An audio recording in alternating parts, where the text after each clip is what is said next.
Hangga't maaaring pwede siyang dugtungan ng buhay, gagawin ko yun. Kasi siya na yung nagbibigay sa amin ng totoong pagmamahal. No?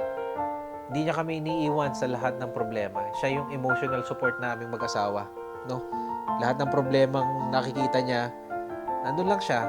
Tabi lang namin siya. Pag malungkot kami, malungkot din siya. Hello mga abe, welcome to my channel. Ako po inyong lingkod, Kuya JDL. At sa bidyong ito mga abe, nais ko ibahagi sa inyo yung karanasan namin mag-asawa sa pag-aalaga kay Baltek o pag-aalaga ng aso.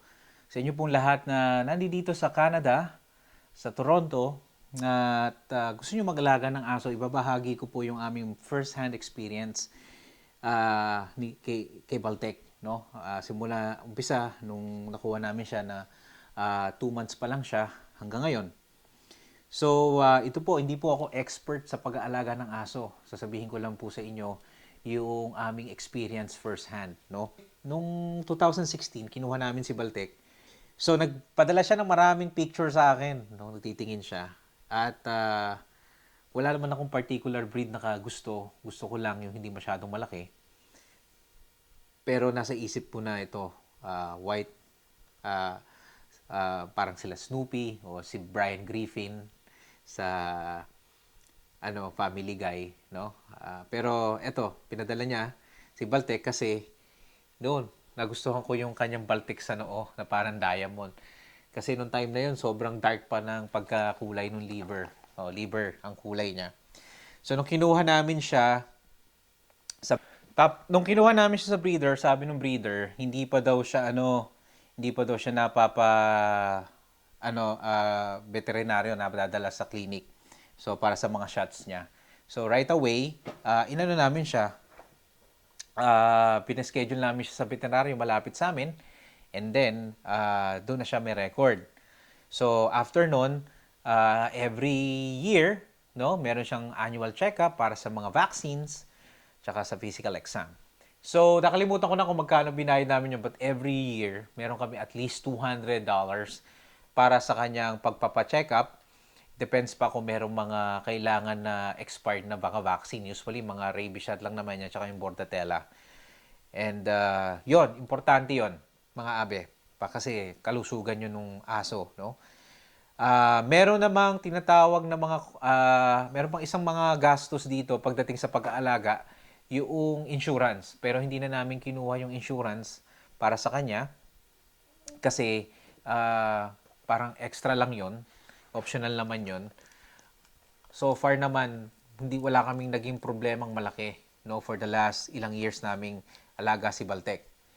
And then, nung nag-uumpisa siya mga abe, talagang sakripisyo din, no? Kasi yung kanyang potty train, no, dapat nakabantay kami doon. Tuntua kami nung natutunan niya ng kumatok sa pinto pagka kailangan niyang dumumi o kailangan niyang pumupo, no? Natutunan niya 'yon. Pero nagkaroon lang kami ng problema pagdating sa ganon noong naghahanap kami ng anong klaseng pagkain ang gusto niya.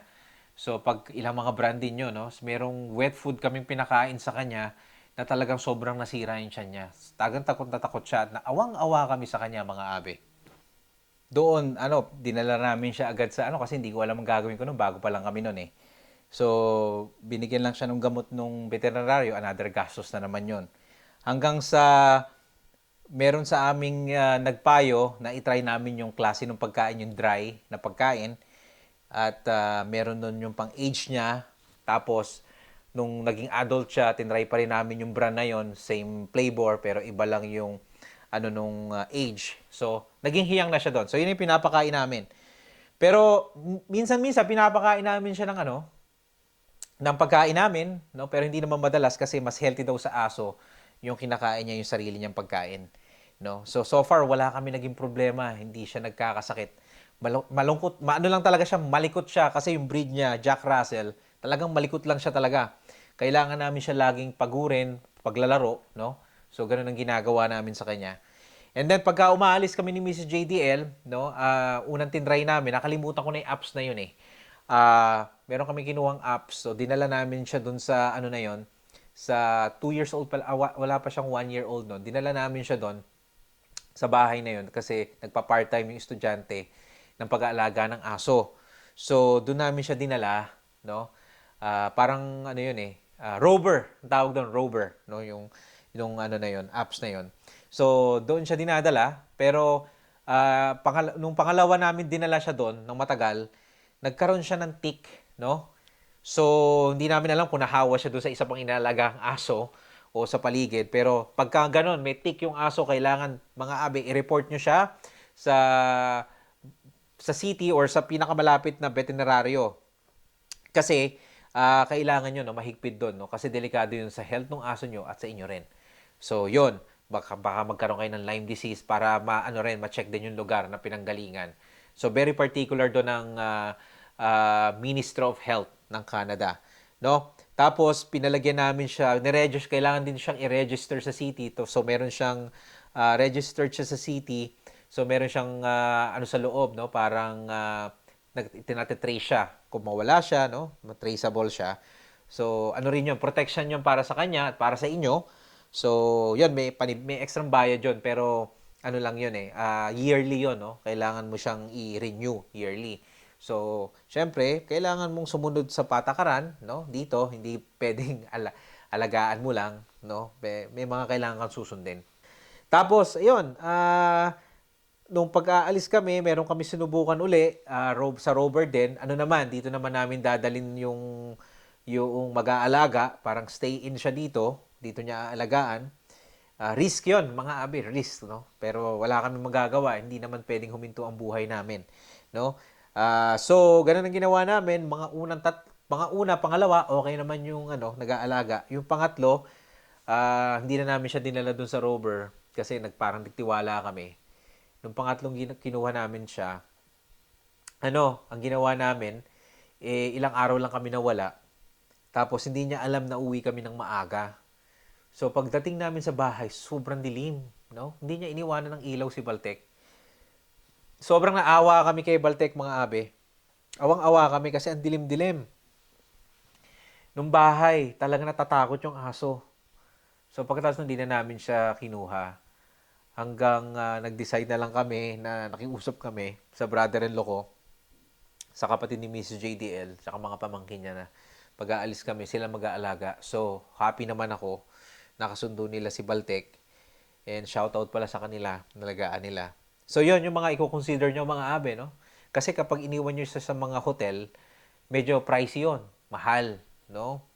So, yun, di nyo naman pwedeng iwan to basta-basta. Kawawa naman.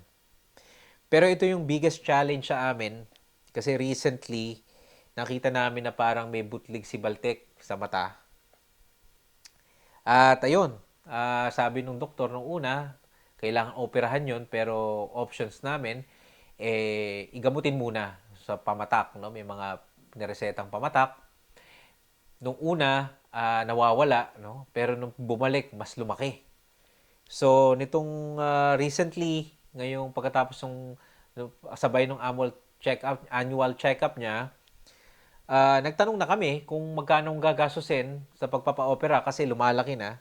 So sabi ng doktor, ano pa siya, maagapan pa siya. So ginawa namin, pinabook na namin ang operasyon. So aside from $200 na binabayaran namin para dun sa shots niya na na-expired tsaka dun sa kanyang physical exam, another $200 for the blood works, no? Nung tiningnan, okay naman siya, nagpa-schedule na kami ng operasyon which is nung nakaraang araw. Papa-operahan namin dito si Baltek sa Birchmount Veterinary Hospital. Meron siyang butlig sa mata That cost us another $2,000 plus tax, no? So, kasi kailangan check din yung kanyang yung kanyang mga vitals, no? Kung pwede kasi bibigyan siya ng general anesthesia para sa tao din. At yun, kaya lang no, yung tatanungin ka nung doktor, technician kung gusto mo siyang i-resuscitate or i-CPR kapag nagka-problema sa anesthesia. Abe, ang hirap i-resonate yun sa sarili mo, no? Kasi ano yun eh, parang ang hirap nung tanggapin na parang gusto mo po ba siyang subukang buhayin kapag ka nagka-problema? Ang sagot ko, syempre, no? Hanggat maaaring pwede siyang dugtungan ng buhay, gagawin ko yun. Kasi siya na yung nagbibigay sa amin ng totoong pagmamahal. Dahil pag uwi namin, masayang masaya siya. Pag may problema kami, nakadikit siya sa amin. No? Hindi niya kami iniiwan sa lahat ng problema. Siya yung emotional support namin mag-asawa. No? Lahat ng problemang nakikita niya, nandun lang siya. Tabi lang namin siya. Pag malungkot kami, malungkot din siya. Pag masaya kami, napakasaya niya. Siya yung parang, kung nakakapagsalita lang siya, never siya nagreklamo, mga abe. Never siyang nagreklamo. Kaya, ewan ko, ibang-iba sa akin tong ganitong, magpapasalamat ako na experience ko to, pumayag ako nagkaalaga ng aso. Kasi, naging iba yung bahay namin nung dumating siya. No? Kaya yun, kahapon, masayang-masaya ako nung kinuha ko siya uli sa sa clinic. Hi. Bosek! Bosek!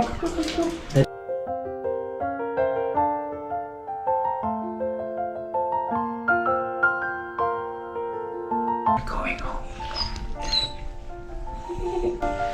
Kawawa naman, umiiyak siya. It's okay.